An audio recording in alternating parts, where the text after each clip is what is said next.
Bundan biroz avval Surxondaryo viloyatining Jarqo'rg'on tumanidagi Qorayantoq mahallasida yashovchi ikkinchi guruh nogironi bo'lgan fuqaro og'ir sharoitda kun kechirayotganligi haqida Surxondaryo viloyati soliq boshqarmasi rahbariga murojaat qilgandi. Murojaatga asosan homiylar ko'magida amaliy yordam ko'rsatilib, 4 xonali yangi uy qurib berilgandi. 3-dekabr Xalqaro nogironlar kuni munosabati bilan yana bir bor vohadoshimiz holidan xabar olindi. Zaman yutib yotib qoldik. Sahirdan yotib, ko'chaga maqlanib qoldik. Sharoiti yo'q shlaka blokning ichida mana yashadik. Ko'chalarda yashadik. Uylar berdi, tashlab qo'ymadi.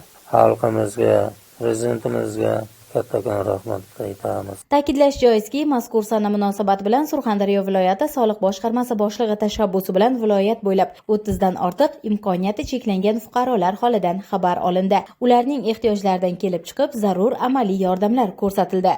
Xo'jayining kuchayib boruvchi skleroz tashxisini qo'ygan. Hozirda Uchqizilda sanatoriyada